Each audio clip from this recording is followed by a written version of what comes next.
In 1975, the unsettling disappearance of 15-year-old Sherry Jarvis from San Bernardino, California, sent shockwaves through the community. Sherry left her home one fateful afternoon to visit a friend, filled with youthful enthusiasm. However, as the sun dipped below the horizon, she never returned, leaving her family in a desperate search for answers. Days passed in torment, the air thick with anxiety and fear, until the grim discovery of her body in a secluded area of Devore Heights. It was a tragic scene, one that revealed the horrifying details of strangulation and sexual assault, forever marking the lives of those who loved her. The chilling realization surfaced. A child's innocence had been violently snatched away. As investigators delved into the darkness of this heinous act, connections to the notorious I-5 killer Roger Kibbe began to emerge. Known as the I-5 Strangler, Kibbe's pattern of targeting young women along California's Interstate 5 corridor raised red flags. His unsettling modus operandi mirrored the circumstances surrounding Sherry's death. Yet, the timeline posed a perplexing question, as Kibbe's confirmed crimes spanned from 1977 to 1986, deepening the mystery surrounding Sherry's tragic end. The investigation into Sherry's murder faced significant hurdles. The absence of advanced forensic technologies like DNA testing in 1975 compounded the challenges. Detectives worked tirelessly, yet concrete evidence remained elusive. Although Kibbe, who died in prison in 2021, was never charged in connection with Sherry's case, his name lingered like a specter over the unresolved mystery, drawing attention to the interplay of historical crime investigations and evolving methodologies. Today, Sherry's case remains officially unsolved, a grim reminder of the persistent shadows cast by unsolved crimes. Despite thorough reviews, including efforts by the San Bernardino County Sheriff's Cold Case Unit in 2018, hope for closure remains frail. The legacy of her story endures, shedding light on the difficulties of linking serial killers to earlier victims and serving as a poignant reminder of the impact unresolved cases have on families, forever seeking closure and justice. On July 13, 2011, the serene locale of Coronado, California, became a backdrop for one of the most confounding cases in recent history when Rebecca Zahau was found dead at the Spreckles Mansion, a residence owned by pharmaceutical magnate Jonah Shacknai. The circumstances of her death sent shockwaves through the community, particularly as it unfolded in the shadow of tragedy. Just days prior, Jonah's young son, Max, had succumbed to injuries sustained during an incident while under Rebecca's care, painting a portrait of grief enveloped in intrigue. When authorities discovered Rebecca's lifeless body hanging from a balcony, naked and bound, the scene was both shocking and eerie. A perplexing message that read, "She saved him, can he save her?" adorned a bedroom door, alluding to the deep emotional turmoil at play. Despite the suggestion of suicide, the peculiarities of her bindings, the absence of a suicide note, and the circumstances surrounding her death ignited a firestorm of speculation. Investigators, however, determined the case as a suicide, a ruling that was and continues to be met with skepticism. In a dramatic twist, Rebecca's family emerged as ardent advocates for the truth, vehemently disputing the initial conclusions. They provided contrary evidence, claiming that the nature of her bindings and bruises contradicted the idea of a self-inflicted death. Furthermore, the presence of a paintbrush with Rebecca's DNA but no fingerprints deepened the intrigue, raising questions about the authenticity of the scene. The timing of her death, a mere 2 days following Max's fatal accident, exacerbated concerns, especially given her reported emotional distress in the preceding days.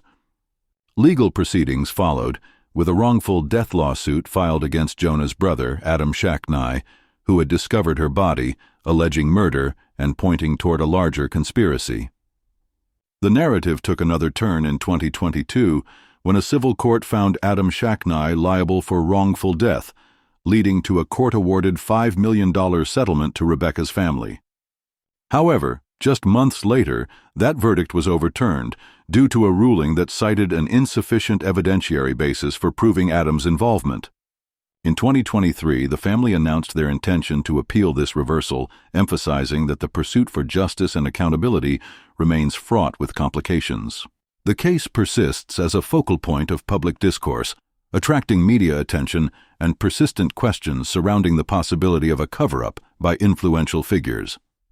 As both the legal battles and public debates continue, the case of Rebecca Zahau underscores the delicate interplay between forensic science and public sentiment, leaving many to wonder about the truth that remains obscured beneath layers of mystery. On the night of February 24, 1978, 5 men vanished into the cold abyss of the Sierra Nevada, forever entangling their fates in a web of mystery. Ted Wire, Bill Sterling, Jack Madruga, Jack Hewitt, and Gary Mathias had just attended a college basketball game at California State University, Chico, when their seemingly routine evening spiraled into one of California's most confounding cold cases. They left the game around 9:30 p.m., yet never returned home, shrouded in unanswered questions and haunting speculation that echoes through the years. Their 1969 Mercury Montego was discovered abandoned on a remote, snow-laden road in Plumas National Forest, a desolate reminder of their ill-fated journey. The car's empty gas tank and dead battery painted a vivid picture of desperation, while the tracks in the snow revealed it had been stuck for days. What could have driven these men into such a perilous environment, far removed from safety? Theories have surfaced, from a wrong turn to paranoia, each one feeding into the chilling narrative of their disappearance, leaving loved ones in an icy grip of uncertainty. Months later, a hiker stumbled upon Madruga's remains in a secluded area, a grim piece of the puzzle. Search teams would later find Sterling and Wire's bodies within a U.S. Forest Service trailer, equipped with untouched supplies and warmth, yet their presence there remained unexplained. Wire succumbed to hypothermia, his frostbitten feet wrapped in makeshift bandages. How he could have starved with ample food and heat evokes haunting questions about fear and disorientation. The fatalities were ruled accidental, citing exposure and hypothermia, yet skepticism lingered, creating a dichotomy between those who accepted the narrative and those who sought deeper truths. The search for answers was compounded by the unsettling absence of Gary Mathias. He was the only one among them without intellectual disabilities, and his fate remained cloaked in ambiguity. Did he fall victim to foul play, or perhaps retreat into the wilderness, hiding from unseen terrors? The case flirts with the boundaries of logic and the discretion of the human psyche, a narrative of tragic misadventure, yet the world remains captivated by what truly transpired on that chilling February night. Amidst the shadows of failure and confusion, the Yuba County Five serve as a poignant reminder of how fragile life is when faced with isolation and the unfathomable depths of fear. In the shadowy alleyways of 1920s San Francisco, a series of grisly murders unfolded, capturing the unsettling attention of an anxious public. Dubbed the Trunk Murders or Torso Murders, this horrendous saga began in 1921 when the dismembered remains of a woman surfaced at the Southern Pacific Railway station. An unidentified torso and limbs, carelessly placed within a trunk, spoke of the violent end met by a life that was tragically silenced. As whispers of a singular cunning killer grew louder, subsequent discoveries fueled panic across the city. In 1926, a suitcase containing a dismembered female torso emerged from the shadows along the Embarcadero, evoking sheer horror. This victim, like others, displayed surgical precision in dismemberment, sending tremors through the investigative community. Was the killer solely a vicious murderer, or did he wield the professional skills of a doctor or surgeon? Adding complexity to the investigation were the transient victims, often linked to marginalized communities. Detectives combated the limitations of early forensic science, lacking crucial tools like DNA analysis. The vanished families of these victims remained far too shocked or hesitant to come forward, leaving behind a trail of broken lives. Each piece of evidence, a haunting testament to the humanity stripped away in brutal fashion. Amid the chaos of theories concocted by detectives, speculation flourished. Some proposed that a sailor or dock worker was responsible, using their knowledge of shipping to dispose of victims in trunks. Others suggested organized crime might have been involved, although direct evidence remained elusive. Contrarian voices argued against a singular killer, positing that the chaotic city streets could have bred multiple unrelated killers amidst its heavy crime rate. Despite modern attempts at reinvestigation using advanced DNA technology, the tragic cases linger, forever etched into the fabric of unsolved mysteries. Books, podcasts, and countless comparisons to the notorious Jack the Ripper keep the haunting legacy alive, painting a chilling picture of early 20th century policing in a city pulsing with vice. The plight of unidentified women from underrepresented groups serves as a stark reminder. Behind the historical fascination lies a somber reality, an enduring emblem of the dark underbelly of San Francisco's past. On a seemingly ordinary day in July 1991, an unimaginable tragedy unfolded in a secluded area near Lompoc, California. 4 lives were brutally extinguished, leaving a community grappling with the horror of execution-style killings. Among the victims were Mark Dixon, Philip Lovett, and Lisa Martinez, whose connections to local gang activity painted a grim picture of the circumstances leading to their untimely demise. The chilling scene was discovered off Tunnel Road, where the victims were found shot in the head, forcing them into kneeling positions, a disturbing indication of their execution. The crime scene, a grim testament to violence, bore no traces of shell casings, suggesting that the perpetrator had either used revolvers or meticulously cleaned the evidence. The car's interior told a story of struggle, hinting at the chaos that ensued in those final moments. This senseless act of violence was deeply rooted in the turbulent environment of Lompoc during the 1990s, where gang affiliations often dictated the course of life for many individuals. It is widely believed that the massacre stemmed from conflicts over drug debts or territorial disputes between rival factions, exacerbating the cycle of violence ingrained in the community. However, obtaining justice proved elusive. The investigation faced overwhelming challenges, starting with a lack of credible witnesses willing to speak out due to deep-seated fears of gang reprisals. The community, marred by distrust towards law enforcement, remained silent, leaving investigators with few leads to pursue. Forensic limitations further compounded the difficulties, as the technology of the time could not provide the necessary analyses of blood or trace evidence. As fingerprints yielded no matches, this case transformed into a cold case, growing colder with every passing year. Numerous theories emerged to explain the rationale behind the Lompoc massacre. Many believed it was a sanctioned execution related to the drug trade, while others speculated it might have been an act of gang retaliation involving the notorious Norteño factions. Additionally, a dark theory surfaced, suggesting that one of the victims had been an informant, a betrayal prompting a tragic purge within gang ranks.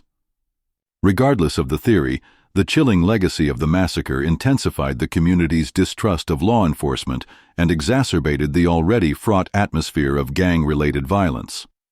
Today, the Lompoc massacre stands as a haunting reminder of the intractable issues facing communities deeply entrenched in crime.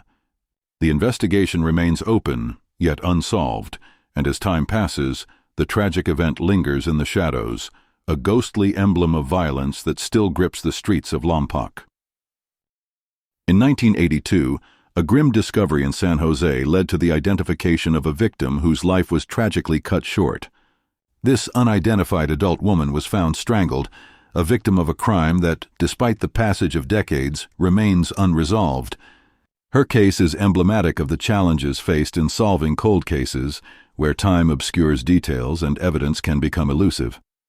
At the heart of the investigation was the methodical collection of DNA from the crime scene, a tool that was in its infancy during the 1980s. This DNA, likely linking the perpetrator to the crime, was stored with hopes of future advances in forensic science. Unfortunately, no matches emerged within the FBI's combined DNA index system, leaving investigators without leads and the victim without justice. The case became classified as a cold case homicide, a label that would mirror the frustrations of law enforcement and the victim's family for years to come. As forensic genetic genealogy has evolved, hope has rekindled for many cold cases, including the San Jose choking victim. Similar cases, like those of Karen Stitt and Antoinette Castro, have shown how advancements in technology can unearth answers long thought buried.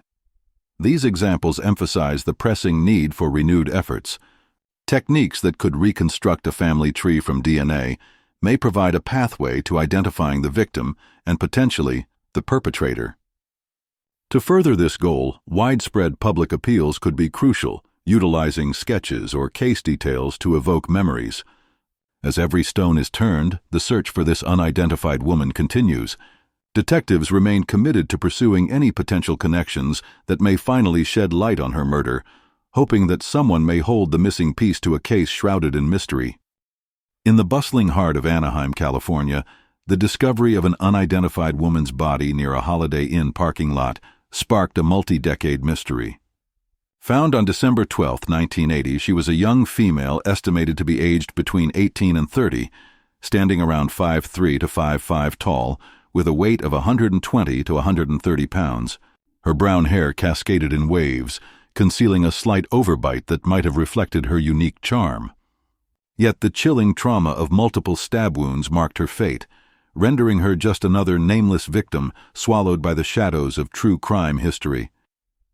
Her lifeless form lay partially clothed in a vacant lot, evoking a haunting sense of vulnerability and sadness that holds both investigators and the public captive to this day. Among the fragments of evidence left behind, a distinctive tattoo remained conspicuous, a rose inscribed with the name Bismarck along with the date 5/7/77 intertwined its story with uncertainty. The tattoo's origin bore traces of potentially deep personal significance, evoking myriad theories that ranged from a connection to a person or place, such as Bismarck, North Dakota, to the possible shadow of military ties like USS Bismarck C. The date, enshrouded in mystery, remained an unresolved puzzle even as investigators meticulously explored the identities of transient individuals, hoping to unveil some semblance of connection to the victim. DNA evidence, painstakingly collected, offered little solace, yielding no matches and leaving investigators with hair-raising questions. A solitary red acrylic fiber suggested a grim encounter involving carpeting or upholstery, hinting at the grim circumstances surrounding her last moments. Despite the witness of 2 decades passing, the echoes of her unresolved identity call out for attention in the cold case files. Anecdotes of her life remain tantalizingly out of reach, despite compelling national appeals and outreach through platforms like NAMUS, ensuring no detail of her existence remains buried without recognition. As recent forensic advancements breathe new life into cold cases, innovative techniques such as forensic genetic genealogy could yet illuminate the shadows surrounding her identity or the identity of her killer. Reflecting on the similarities to cases like Beth Doe, which remained unsolved until decades later, there is cautious optimism. The chilling resonance of the tattoo and the anonymity of the victim unravel a story punctuated by tragedy, compelling us to engage in conversations about the unresolved cases lingering in society, igniting hope amid despair for closure to those still searching for answers. If this haunting account resonates with anyone's knowledge, they are urged to contact the appropriate authorities, potentially aiding in breaking the chains of silence enveloping the Orange County Jane Doe. The Redhead murders stand as a chilling testament to unsolved mysteries that haunt the American landscape. In the 1980s, a wave of homicides targeting young women with red or auburn hair swept through the southeastern and midwestern United States. From Tennessee to Kentucky, the cases drew alarming connections, stitching together a tapestry of tragedy and fear. The unsettling truth is that at least 8 to 10 women aged 18 to 30 have fallen into the clutches of this unknown killer, with their stories forever intertwined in a tale of loss, vulnerability, and unanswered questions. These victims often lived precarious lives, many engaged in sex work or moving frequently, which made them particularly susceptible to predators. Prominent cases, such as that of Tina Marie Hicks in Kentucky and Angela Ramsey in Tennessee, linger in the public consciousness, each bearing the marks of an unyielding puzzle. Bodies were discovered in desolate fields near truck stops or along highways, suggesting the perpetrator was mobile and possibly a long-haul truck driver. Such patterns hint at a calculated predator who exploited not only their circumstances, but also the geography of America's roads, adding layers to the enigma. Victimology reveals a stark modus operandi. Victims were often found strangled, partially clothed, and stripped of personal effects, indicative of a soul searching for trophies among his horrific deeds. The lack of systemic coordination during this era complicated the investigation, as information remained trapped within jurisdictional borders. Although DNA evidence was collected, none yielded a match, and with much of the evidence now degraded or lost, modern investigations struggle against the passage of time. As leads languished, speculation grew, raising doubts about whether multiple killers were at play, or if they were simply linked by their heinous preferences instead. In recent years, renewed interest has emerged due to advancements in forensic science and genetics, echoing the remarkable breakthroughs in cases like that of the Golden State Killer. Families of the victims, advocacy groups, and storytellers alike continue to call for justice, imploring the public for tips that might shed light on these dark corners of history. The haunting specter of the Bible Belt Strangler, as media has dubbed the possible killer, looms large, filling the narrative with sorrow and urgency. As hope flickers amidst the shadows, the pursuit for closure remains constant, and perhaps one day, the truth about the Redhead murders will emerge from the depths of this unresolved tragedy. In the shadows of Los Angeles during the mid-1970s, a series of tragic events unfolded, becoming known as the Trash Bag Murders.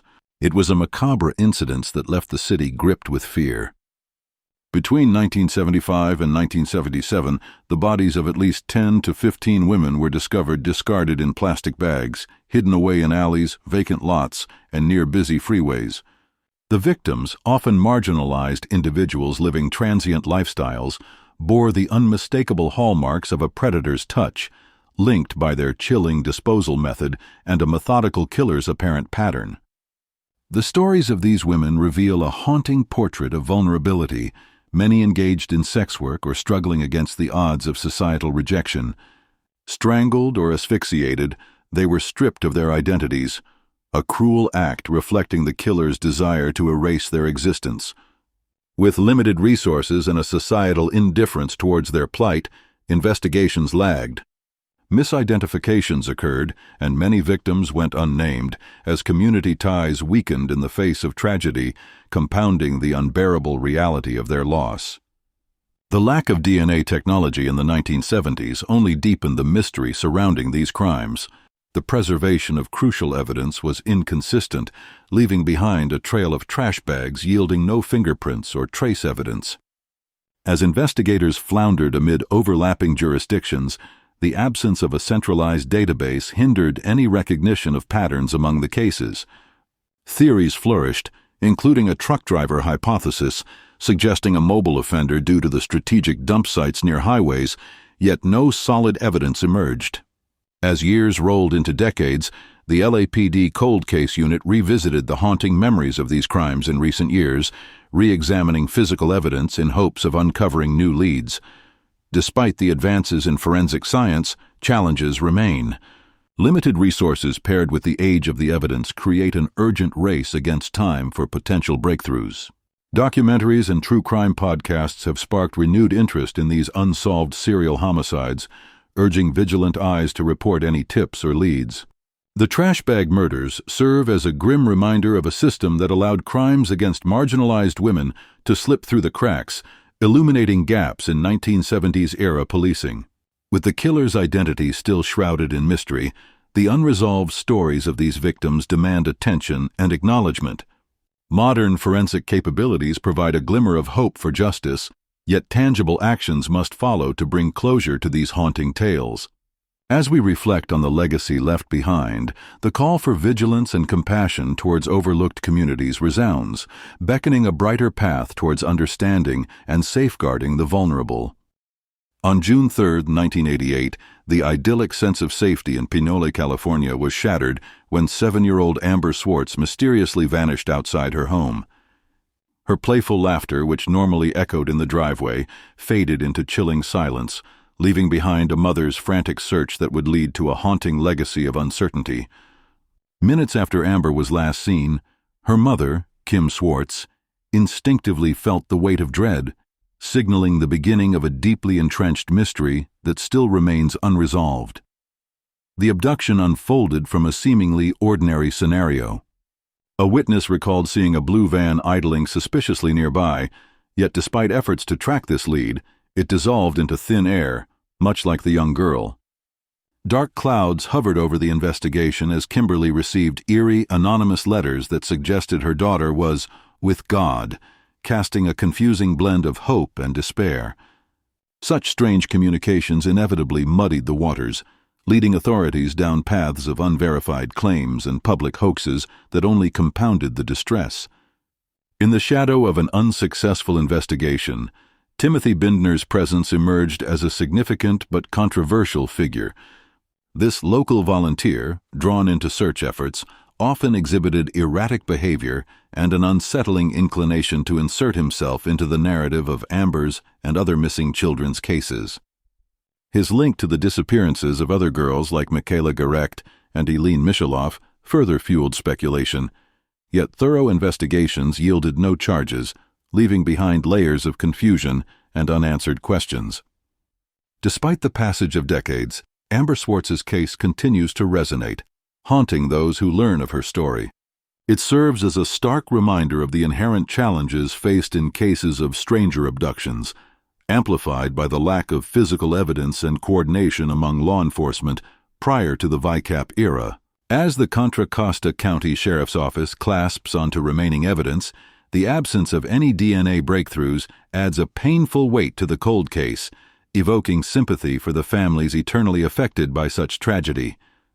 Kim Swartz, now an impassioned advocate for missing children, shines a flicker of light on this dark chapter, ensuring that while Amber may be missing, she will never be forgotten.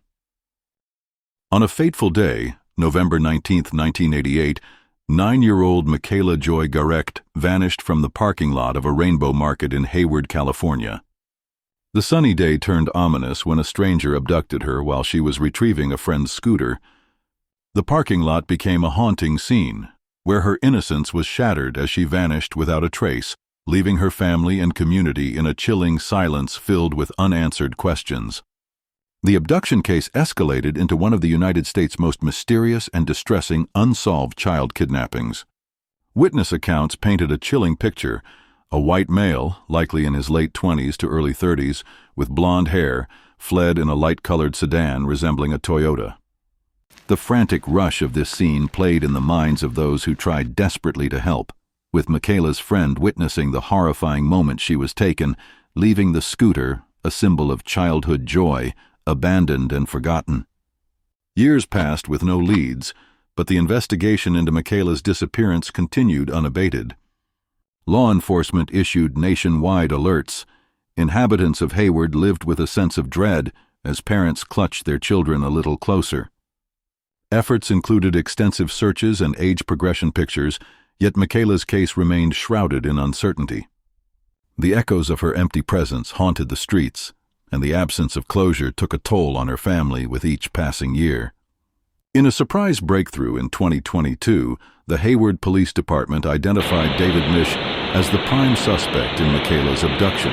By this time, Mish had already passed away in 2009, but compelling evidence pointed towards his involvement.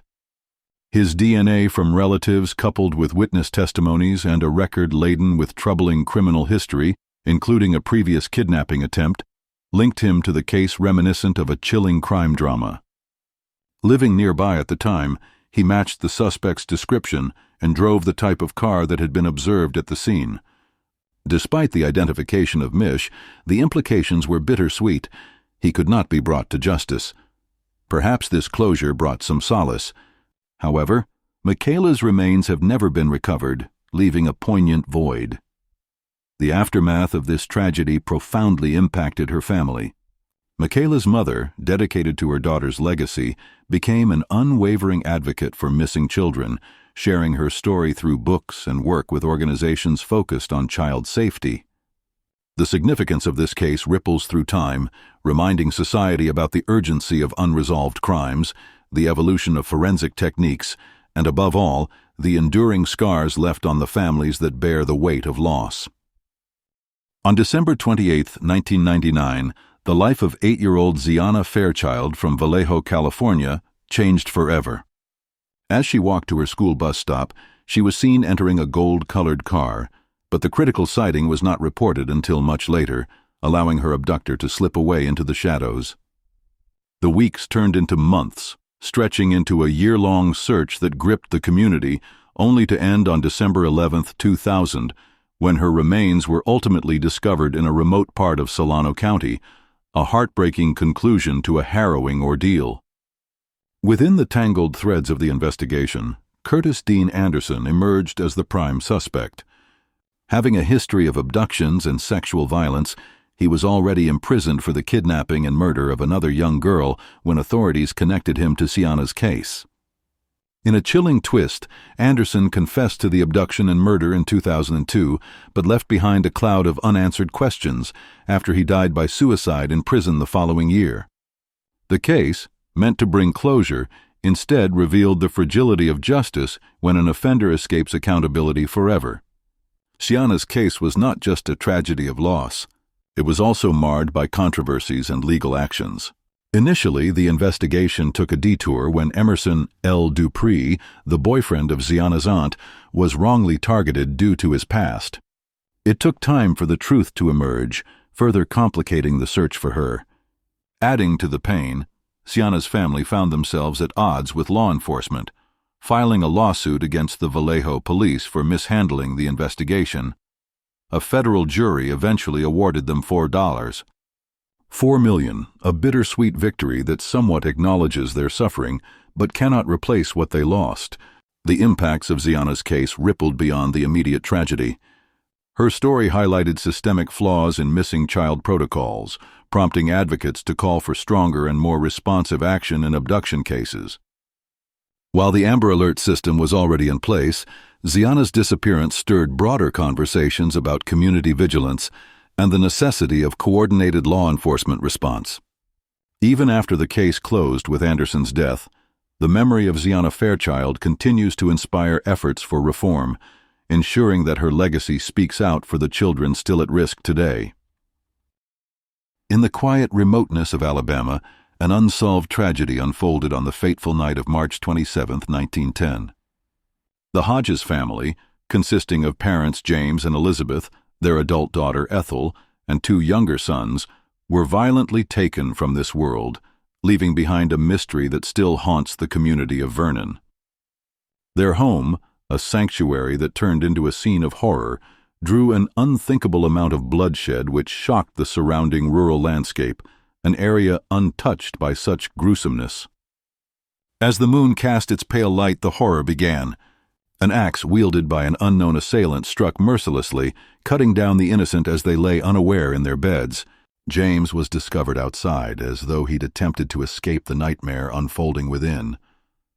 The brutality of the act was compounded by the unnerving fact that no items of value were taken. Was this a crime of passion or an act driven by malice? The absence of theft unsettled investigators, particularly when local gossip hinted at hidden grudges and potential enemies. However, the investigation would be mired in the limitations of its time. Lacking modern forensic techniques and tools, the local authorities faced an uphill battle in uncovering clues, hampered further by the isolation of the Hodges home. Speculation swirled around a transient scene lurking nearby and whispers about possible family disputes, yet nothing led to credible leads. The legend of John Hodges, an absent family member who survived by mere chance, added another layer of intrigue. He vanished soon after, driven away by fear. Decades slipped by, morphing this tragic event into a local legend, and books chronicling the grim tale debuted, capturing the imaginations of those yearning for resolution. A recent anniversary rekindled interest, but the abyss of silence persisted. Historians note how the innocence of rural life often masked darker, unseen threats. With phantom witnesses long gone and time-eroding evidence, the case tantalizingly lingered in limbo, a piece of history begging to be heard. The story of the Hodges family massacre remains unyielding and enigmatic, reflecting a time when the sins of society hid in shadows. As families gather and storytellers weave their narratives, the essence of unresolved tragedy dances in the minds of many, a lingering reminder that sometimes the truth remains forever whispered within the winds of Alabama. On December 15, 1935, a dark chapter unfolded in Chambers County, Alabama, as 5 black men fell victim to a brutal massacre perpetrated by a violent white mob. These men, Ernest Dillard, Roosevelt Collins, Benny Dixon, Johnny McFarland, and an unnamed fifth, were caught in the crosshairs of racial terror during the oppressive Jim Crow era. This period was marked by widespread violence against black individuals, emphasizing the lethal consequences of systemic racism that permeated the South. The violence erupted following the death of a white landowner, the tumultuous outcome of a dispute over a debt that involved Ronald Collins. The initial confrontation ignited rumors of a black revolt, prompting a posse of white men to hunt down Collins and his associates. Here, the image of a determined but misguided mob fueled by fear and a desire for retribution became the backdrop for a horrific act of violence. Captured and tortured, the 5 men faced a predestined fate as their lives were extinguished, their bodies callously discarded in a nearby ditch, a grim testament to the indifference of those in power. This massacre was not merely an isolated incident. It reflected the pervasive racial dynamics that governed daily life for countless black Southerners. Law enforcement and local officials dismissed the atrocity as justifiable, while the NAACP's efforts to investigate were met with intimidation and threats against potential witnesses. The media largely chose to ignore the plight of the victims, highlighting the broader complicity of society in perpetuating racial injustice. Through the lens of economic tensions, the debt dispute showcased the exploitative sharecropping system that ensnared black laborers in an ongoing cycle of poverty, reinforcing the racial hierarchies that the massacre intended to uphold. For decades, the Laneville massacre was buried beneath layers of historical neglect, its victims' families relegated to silence under the shadow of fear and repercussions. However, recent efforts by the Equal Justice Initiative have begun to resurrect the memory of this tragedy, recognizing it as part of a larger narrative of racial terror. Scholars and activists now point to the massacre as an example of the over 350 documented lynchings in Alabama, marking it as a critical moment that traumatized generations. This grim reminder of America's violent past implores us to pursue truth and reconciliation, ensuring that such atrocities are neither forgotten nor repeated. On that fateful day, November 7, 1958, the peaceful atmosphere of Tarrant High School in Alabama was shattered by a devastating fire that erupted in the auditorium, leaving a mark of horror in the town's history. The roaring flames and suffocating smoke transformed the school into a scene of chaos and tragedy, as 10 young lives were lost, and many more were left injured in the aftermath. This calamity unfolded during a typical school day, where laughter and learning turned into screams and despair in an instant. The investigation that followed unearthed unsettling truths, revealing that the blaze was no accident, but a heinous act of arson, allegedly carried out by a troubled 16-year-old male student. Expelled weeks earlier for disciplinary reasons, the youth reportedly harbored a considerable grudge against the school, igniting suspicions and fear that this tragedy was rooted in personal vendetta. However, before authorities could initiate formal prosecution and establish definitive accountability, fate intervened.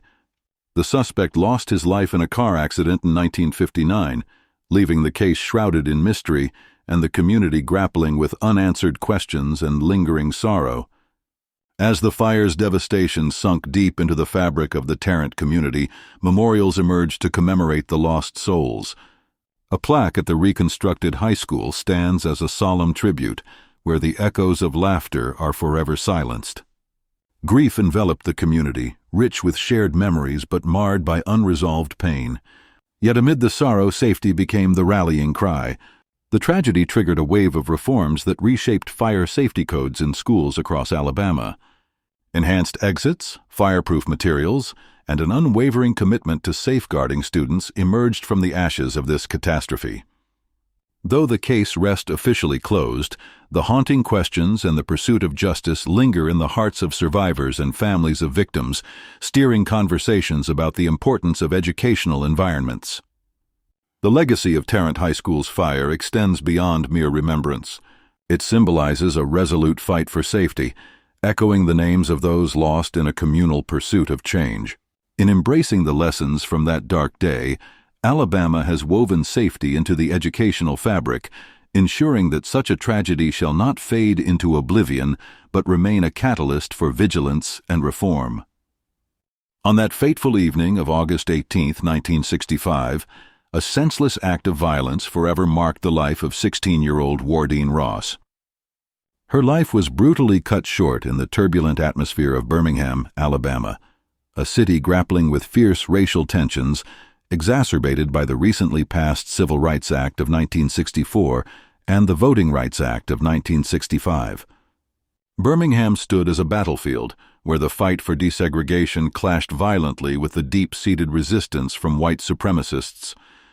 The shooting unfolded amidst a backdrop of unrest in the Smithfield neighborhood, predominantly home to African-American families. As tensions escalated, the community became a target for hostility from groups opposing integration. Reports indicate that the gunfire that struck Ross may have been either a chance encounter with stray bullets or a deliberate attack, highlighting the precariousness of life for black citizens during this era. Despite the community's concern and outrage, law enforcement's initial response was to categorize the incident as gang-related or accidental, dismissing the possibility of ulterior motives. Amid growing frustration, civil rights leaders and citizens voiced suspicions that white vigilantes or even rogue law enforcement agents were implicated in her death. However, their calls for justice resonated in silence, as no arrests materialized, and the investigation seemed sluggish and indifferent. The FBI's involvement was short-lived, as a lack of evidence led to the case's closure soon after. Decades later, this painful chapter was reopened under a federal initiative aimed at revisiting cold cases from the civil rights era. Yet despite renewed attention, justice remained elusive. Wardeen Ross's death emerged not merely as an unsolved murder, but rather as a powerful emblem of systemic injustice. The anguish felt by the black community in Birmingham deepened mistrust toward local law enforcement, propelling further activism and demands for change. Community efforts to memorialize Ross through oral histories and tributes ensured her story would never fade, becoming a critical part of Birmingham's complex reckoning with its past. Today, the unresolved case of Wardeen Ross serves as a stark reminder of the racial violence that permeated her time. Even as the years roll on, her name rings out, representing not just the struggle for justice for one victim, but resonating for countless others, reminding society of its ongoing fight for accountability and equality. On a fateful autumn day in 1966, the serene town of Prattsville, nestled in Greene County, New York, was gripped by unspeakable tragedy. The Pratt family, known for their warmth and community spirit, became unwitting victims of a horror that shattered the tranquility of rural life. Harold Pratt, a 45-year-old father, his 43-year-old wife Edna, and their two teenage children, Linda and James, aged 16 and 14 respectively, were found in their home, ruthlessly shot to death. A concerned neighbor, noticing the family's prolonged silence, was the first to stumble upon the crime scene, setting off a chain of fearful whispers throughout the community. Upon arrival, authorities were taken aback by the lack of forced entry, leading them to ponder the chilling possibility that this heinous act was committed by someone known to the victims. With no signs of robbery or a struggle, the mystery deepened. While the bodies were discovered on October 12th, the shadow it cast lingered long after, with uneasiness settling into the hearts of Prattsville's residents. The murder weapon was never recovered, and with it, a vital piece of the puzzle slipped further from reach, rendering the investigation even more elusive and ghost-like. As police combed through the area, conducting extensive interviews with locals and transient workers, they encountered an array of dead ends. Given the limited forensic technology of the time, before the age of DNA analysis, detectives faced an uphill battle. Questions loomed as various theories circulated. Was this crime motivated by a personal vendetta, perhaps tied to land disputes? Or was it an act of random violence from a restless stranger? Each lead turned cold, and the truth slipped further away. Rumors painted a tapestry of fear and speculation. Some whispered of a transient murderer who could have lurked on the outskirts, while others suggested connections to other unsolved crimes in the region. Yet no concrete evidence materialized, leaving the case dormant.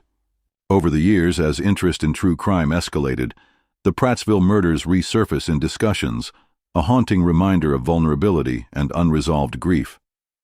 The legacy of the Pratt family endures, a poignant symbol of the darkness that can shroud even the most bucolic of settings, leaving questions unanswered and hearts heavy in the small community. In 1976, Birmingham, Alabama, became the somber backdrop for a tragic incident that would haunt its community for decades. The Boynton brothers, two young men whose lives were abruptly cut short, fell victim to a violent home invasion that shattered the peace of their neighborhood. As the sun set on that fateful day, no one could foresee the chilling events that were about to unfold within the walls of their home, nor the grief that would ripple through the lives of those who knew them. The discovery of their bodies, brought to light only after concerned neighbors reported unusual happenings, painted a grim picture of the crime scene. Authorities arrived to find the boys, murdered and left in a state that raised more questions than answers. With reports indicating they succumbed to gunshot wounds, the lack of clarity surrounding forced entry and potential signs of struggle fueled intrigue and horror. Such disturbing uncertainty, compounded by minimal documentation, made the case a challenging puzzle from the very outset, one which the police struggled to piece together amid crumbling forensic capabilities of the time. In the aftermath of the incident, the hunt for answers began in earnest, yet police found themselves grasping at shadows. With no suspects identified and limited leads to chase, the investigation whispered of potential motives, robbery perhaps, or a targeted attack. Yet the lack of stolen valuables and no clear connections to local disputes left both authorities and the public guessing. Forensic techniques in the 1970s fell considerably short. Without DNA analysis or comprehensive ballistic databases, the trail grew cold with each passing week. As the case transitioned from a hot investigation to a lingering cold case, the Boynton murders marked a pivotal point in Birmingham's history. This tragedy echoed the era's widespread vulnerabilities related to urban crime and home safety, leaving residents grappling with fear and sadness for the brothers lost too soon. The broader true crime narratives often overlook such unresolved cases, a poignant reminder that many families remain in the shadows of their loved ones' unsolved fates. The Boynton brothers became emblematic of the struggle for justice that continues to elude many, a story of loss that has faded yet lingers within the heart of a community. In 1976, Birmingham, Alabama was shaken to its core by the mysterious disappearance of a 16-year-old high school student named Susan McKinstry.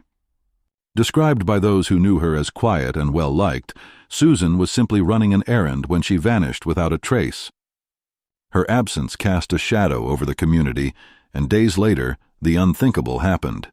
Susan's lifeless body was discovered in a secluded wooded area on the outskirts of town. The sorrow and disbelief among her friends and family was palpable, leaving deep scars that would linger for decades.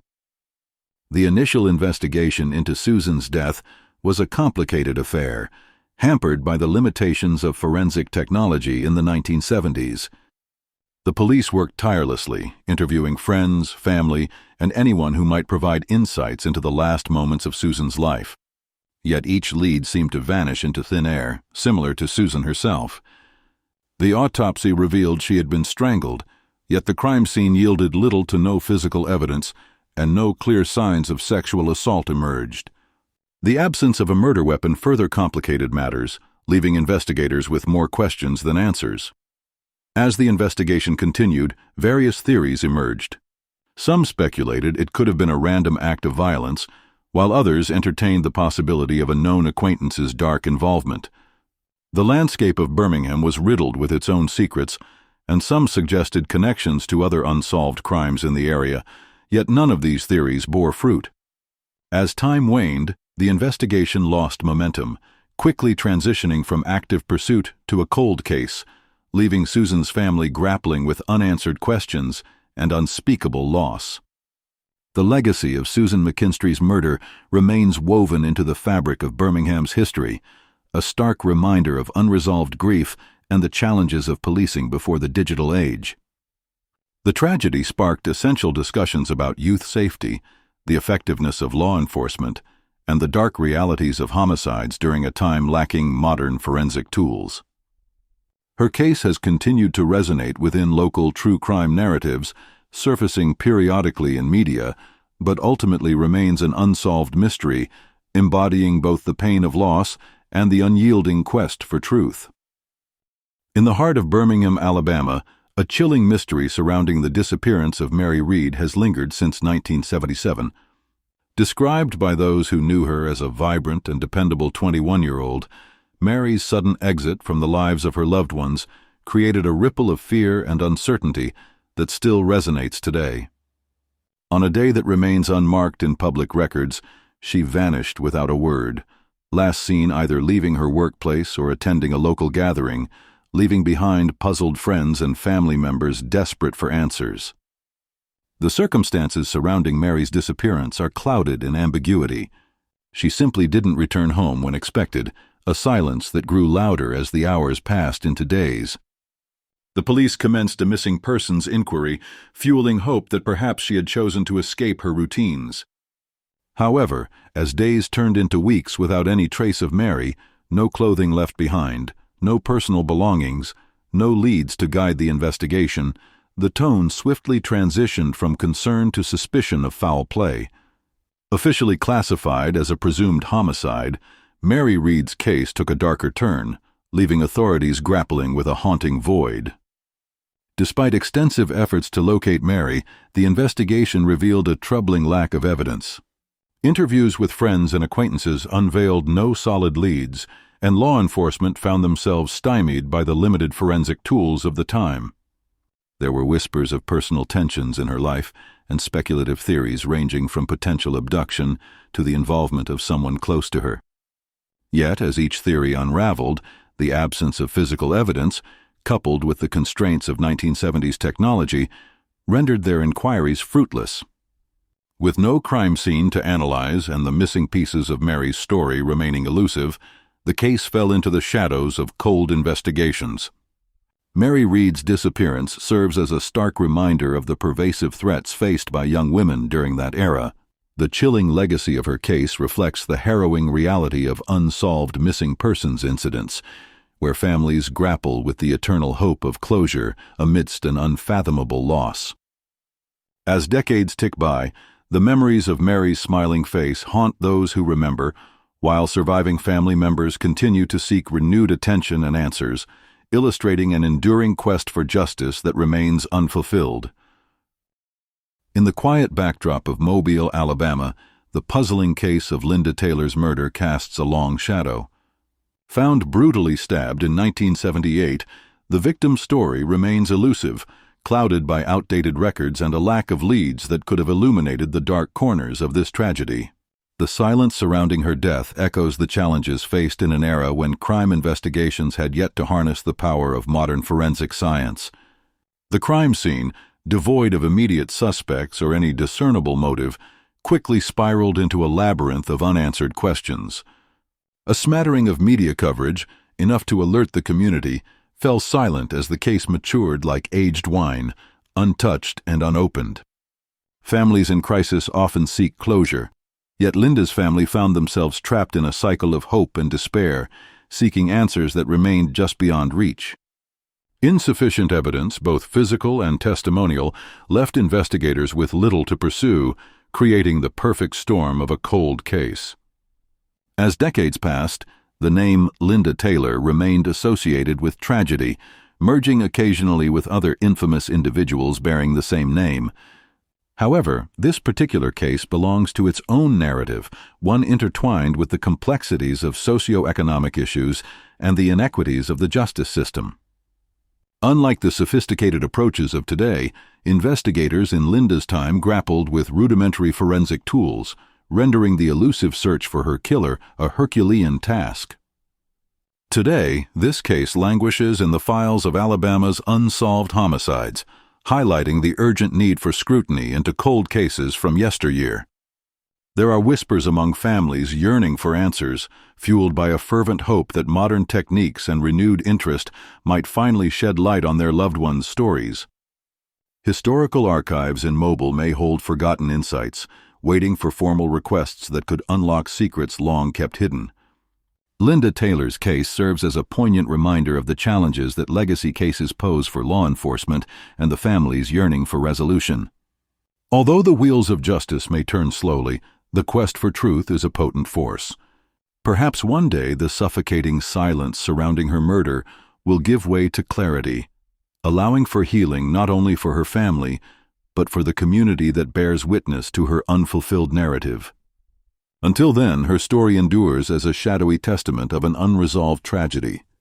In 1979, Montgomery, Alabama became the backdrop for a tragic and unresolved chapter in its history, the murder of 24-year-old Mary Lou Jenkins. The details surrounding her death are markedly sparse, leaving haunting questions in the wake of her tragic passing. Jenkins was fatally shot, yet the specifics of the incident, its location, motive, and context, are shrouded in obscurity, buried under layers of time and a dearth of evidence. The investigation into Jenkins' murder quickly went cold, a fate too common for cases of its era. Without witnesses or suspects to steer the probe toward clarity, law enforcement found themselves hindered by the limitations of 1970s forensic practices. As newspapers circulated a few brief articles mentioning the case, the lack of extensive media coverage left it drifting into the shadows. In an age before digitized archives and social media, cases simply faded from public awareness, and Jenkins's story became just another unsolved tragedy amongst many. Montgomery at the time was grappling with an increase in violent crime, yet the name of Mary Lou Jenkins did not attain the notoriety of other homicide cases. As a result, it became increasingly easy for the community to overlook her plight, leaving her family without the closure they sought. The cold case remains open, although the absence of recent interest from relatives or advocates has rendered it stagnant. It sits among Alabama's unsolved homicides like a whisper, almost forgotten, yet waiting for the right moment to be brought back into the light. Efforts to revive interest in the case could take on many forms. Engaging with Montgomery's cold case unit or reaching out to the Alabama Attorney General's office offers potential avenues for uncovering additional details buried within dusty archives. Local libraries and historical societies may house newspaper clippings detailing Jenkins's story, providing a glimpse into her life and the community's response to her tragic fate. For families of victims like Jenkins, the possibilities of genetic genealogy or re-examining any preserved forensic evidence present a glimmer of hope, a chance to resurrect what was lost and seek justice in a forgotten case. The legacy of Mary Lou Jenkins calls for renewed attention. In a world where unsolved cases risk being relegated to mere footnotes, her story serves as a reminder of the importance of advocacy and community remembrance. Though time may obscure details, it cannot erase the impact of her life or the pursuit for truth and justice, waiting just beneath the surface. In the quiet streets of Huntsville, Alabama, lies a chilling mystery that has endured for decades: the murder of Patricia Stevens in 1980. While the case has faded from the public eye, the memory of her untimely death remains a haunting reminder of unresolved crimes. Patricia, a victim whose personal story remains largely untold, was tragically taken before her life could fully unfold. The circumstances surrounding Patricia's death remain elusive, shrouded in layers of obscurity. Despite the classification of her case as a homicide, the details of the crime scene are scant. There is little information about the motive or the location where her life was extinguished. The lack of evidence, potential suspects, and details about the investigation has left this case in a state of limbo, with countless questions lingering in the echoing silence. As the years passed, the case gradually succumbed to the cold grip of time, overshadowed by Huntsville's growth and the evolution of its aerospace industry. In the early 1980s, limited forensic technology severely hampered the investigation. Without tools like DNA analysis or extensive surveillance footage, Investigators relied heavily on witness testimonies and physical evidence. Unfortunately, those resources proved insufficient, and the case went cold, with no arrests made or suspects identified. Today, Patricia Stevens's murder is categorized among Alabama's unsolved cold cases, but it is hardly spotlighted in public databases or active initiatives.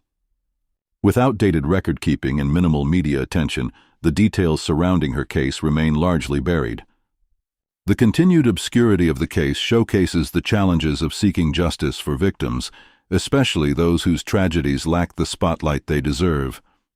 Rekindling interest in Patricia's case is not impossible, though it demands concerted efforts. Through formal records requests to the Huntsville Police Department or state agencies, individuals can potentially access crucial case details. The local archives of the Huntsville Times could reveal forgotten stories and updates from the time of her death.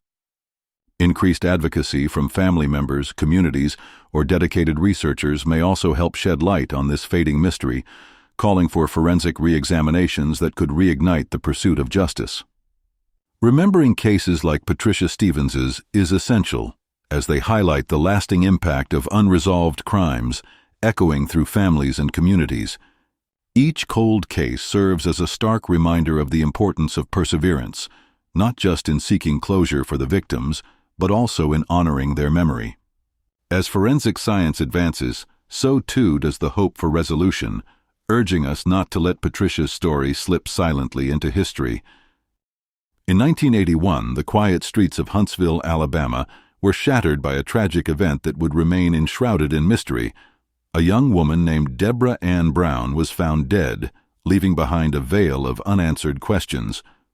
Just 26 years old, Deborah's personal life remains mostly obscure, with scant information on her background to offer any insight into who she was or what led to her untimely demise.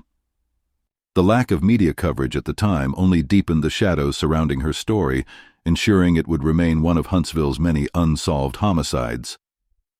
While Deborah's case was officially categorized as a homicide, the specifics surrounding her death, including the cause and potential motives, remain unclear.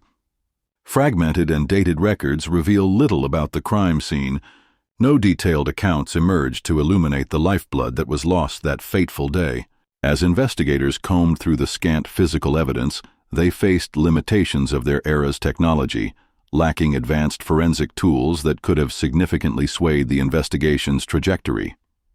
Despite the relentless pursuit of justice, years turned into decades without any arrests or identifiable suspects.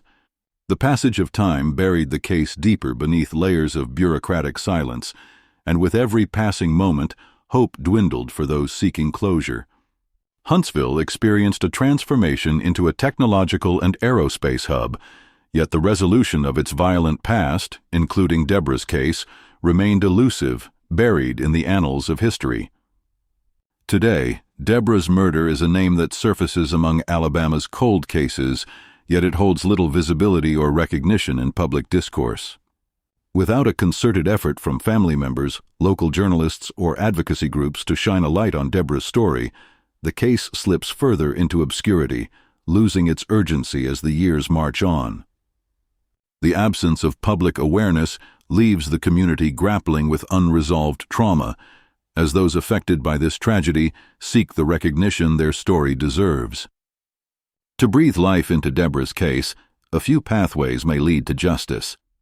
Initiatives such as filing public records requests with the Huntsville Police Department or the Alabama Attorney General's office could uncover hidden details that could crack this cold case wide open.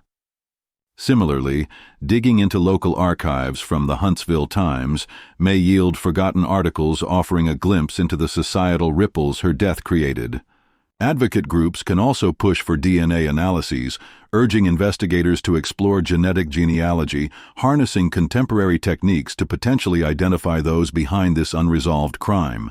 Ultimately, the case of Deborah Ann Brown is not just an unsolved mystery, it is a poignant reminder of the pain felt by families left without answers. Each cold case stands as a testament to lost potential and unresolved suffering, awaiting a day when truth might emerge from the darkness, restoring hope to those who still grieve. In the quiet backdrop of Dothan, Alabama, the haunting memory of Tanya Lynn McAllister remains an open wound for its community. In 1983, the young woman was discovered in a tragic state, her life extinguished by a cruel act of violence. Strangled to death, the circumstances surrounding this heartbreaking incident are shrouded in mystery, casting a long shadow over the lives once brightened by her presence. Despite the passage of time, the story of Tanya echoes with unanswered questions. The Dothan Police Department labeled her death a homicide, yet the investigation faced a myriad of challenges that thwarted any meaningful progress. The forensic limitations of the early 1980s rendered the investigation nearly impossible.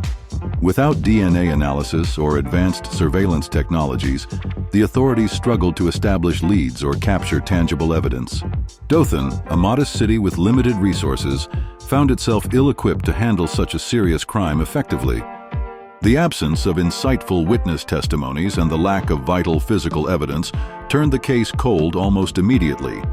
A name like Tanya McAllister, without connections to high-profile national stories, has faded into an obscurity that leaves many unaware of the tragedy it encapsulates. As of today, Tanya Lynn McAllister's case remains classified as an open cold case, gathering dust in the archives of the Dothan Police Department while the clock ticks relentlessly. Though the case has not been highlighted in recent cold case initiatives, it continues to linger in the hearts of those who seek closure. The memory of Tanya deserves revival, as cold cases carry the weight of unresolved grief and confusion, not just for families, but for entire communities. Potential pathways for resolution exist. Advocates can pursue public records requests, bringing the case back into public discourse while seeking answers that have long eluded the authorities. The importance of local archives, such as those kept by Dothan's historical institutions, cannot be underestimated. They may reveal forgotten details surrounding the case. Moreover, community advocacy for modern forensic practices could ignite a new investigative direction for Tanya's case and possibly bring justice to her memory. Tanya Lynn McAllister's story serves as a chilling reminder of the unresolved traumas that linger within society. As forensic technology evolves and societal interest in cold cases grows, we must not forget those like Tanya, who deserve to be heard. It is imperative to revisit these haunting memories, bringing both justice and healing to the communities that carry their legacy. In the tranquil streets of Huntsville, Alabama, a shadow looms over the year 1984, the year when the city's peace was shattered by the brutal murder of a local businessman, Fernando Oakley. He was a figure shrouded in mystery, his specific profession and family ties remaining largely undocumented. This absence of information adds to the enigma surrounding his untimely death, an event that would be etched in the minds of those who knew him, yet faded from the public eye as the years rolled on. The details of the incident are sparse, but the pain of loss is palpable in the community's collective memory. The day Fernando Oakley was fatally shot remains clouded in confusion. The location, the circumstances, and potential motives are murky waters, rarely illuminated by the media or public records. As Huntsville grappled with the tragedy, law enforcement launched an investigation into the homicide. However, this investigation stalled almost immediately. No suspects emerged, and critical crime scene evidence remained undisclosed.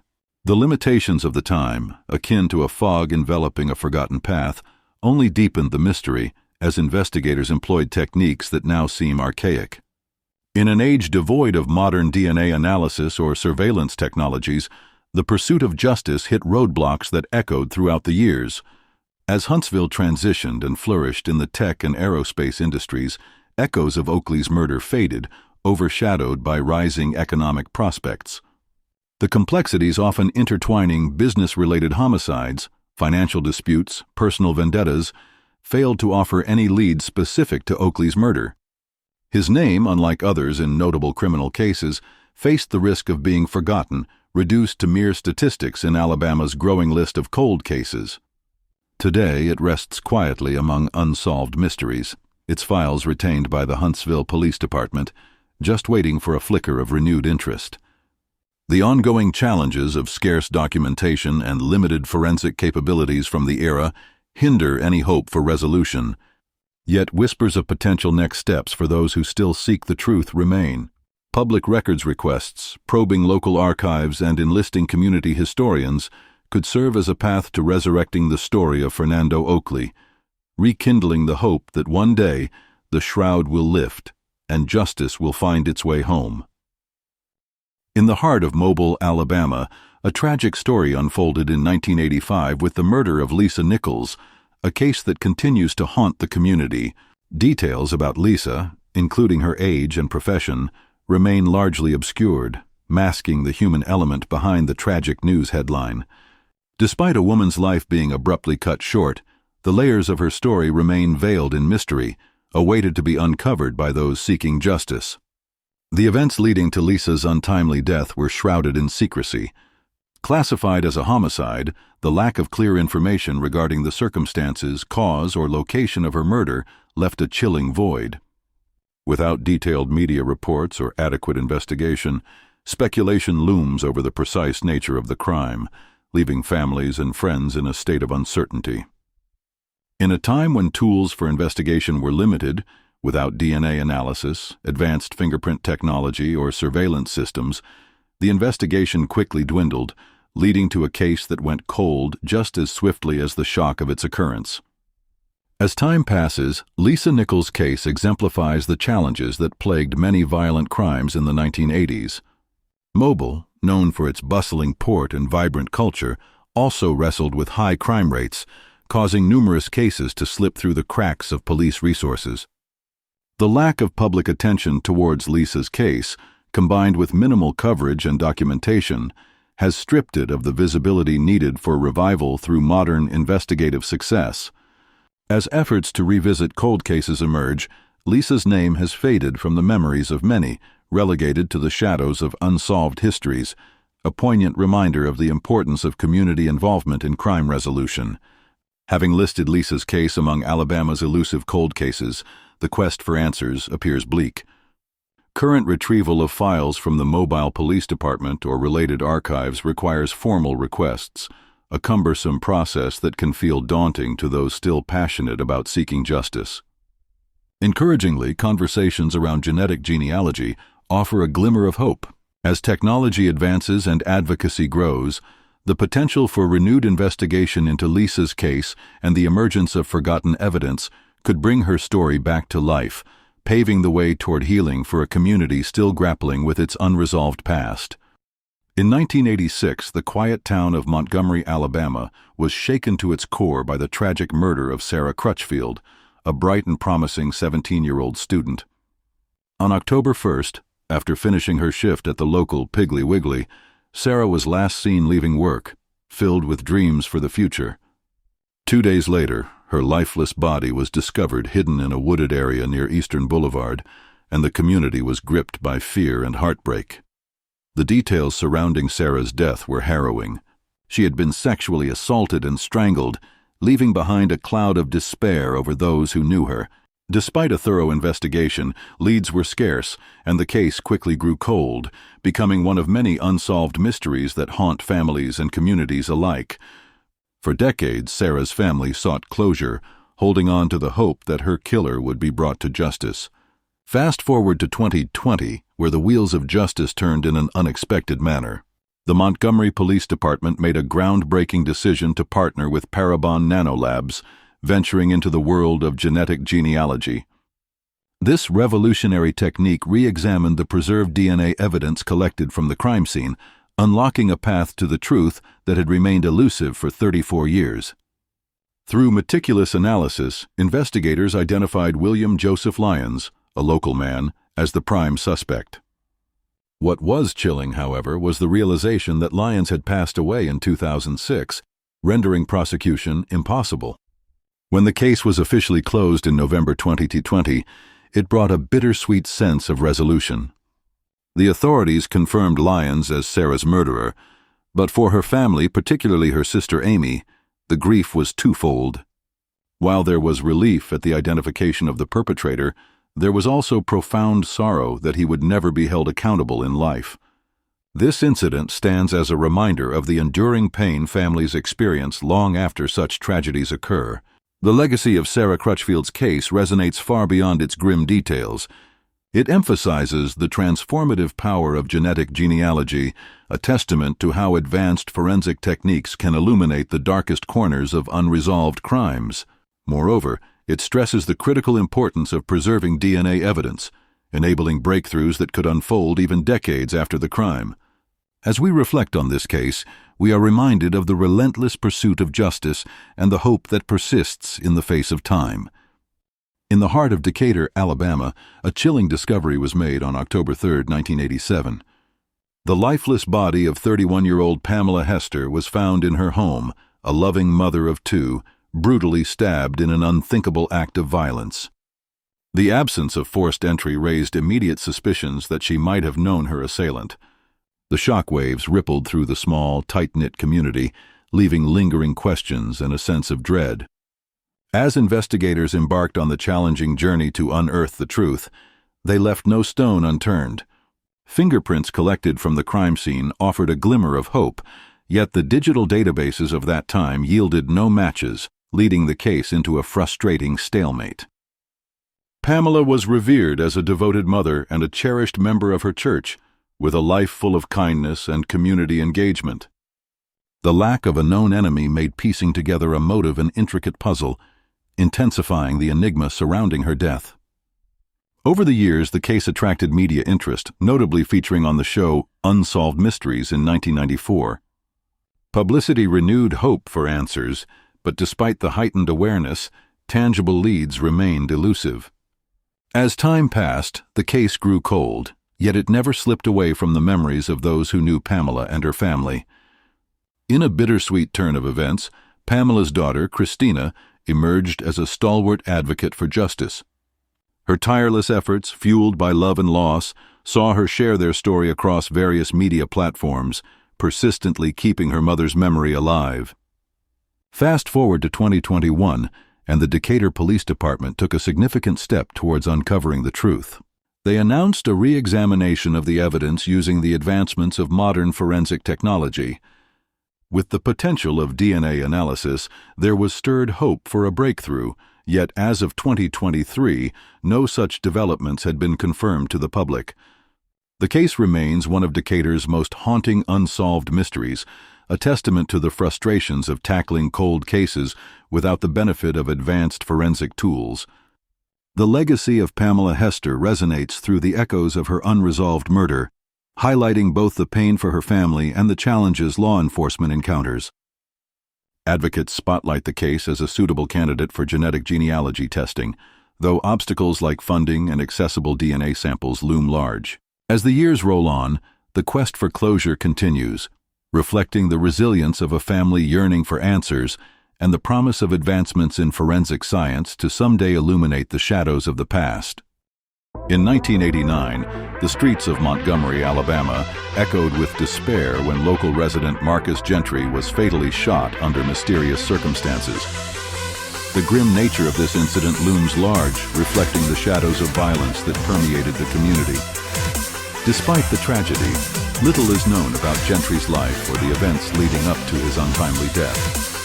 The absence of witnesses created a chilling silence, with the details of the crime scene remaining shrouded in obscurity. Gentry's case received minimal media attention, dissipating into the background of similar tragedies that plagued the city, making it easy to overlook. The investigation that followed was marred by significant challenges. Law enforcement recovered ballistic evidence, including shell casings, yet struggled to link this material to any potential suspects. No arrests were made, and the case remained stagnant, a sad testament to the limitations within the investigative framework of that era. The local media largely ignored the tragedy, allowing it to fade into obscurity. This lack of attention aggravated the sense of urgency for answers, contributing to a community already hesitant to speak out, either out of fear or distrust toward the police. Gentry's murder encapsulates a broader narrative of gun violence, particularly affecting marginalized communities in 1980s Montgomery. His family, like many dealing with the pain of unresolved loss, have publicly expressed their frustrations over the decades.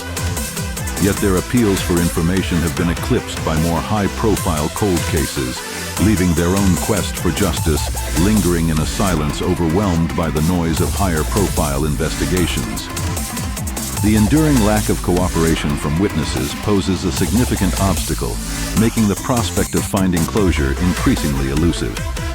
The legacy of Marcus Gentry's case serves as a stark reminder of the societal issues surrounding urban violence and the challenges embedded within homicide investigations lacking cooperative witnesses. In this context, the case remains classified as a cold case by the Montgomery Police Department. Despite advancements in forensic technologies that could provide fresh insights, no announcements have been made to reopen Gentry's case. The community's enduring desire for answers is lost in a public discourse that often overlooks such unresolved tragedies, making his story an unfortunate chapter in a larger tale of violence that asks for recognition and resolution.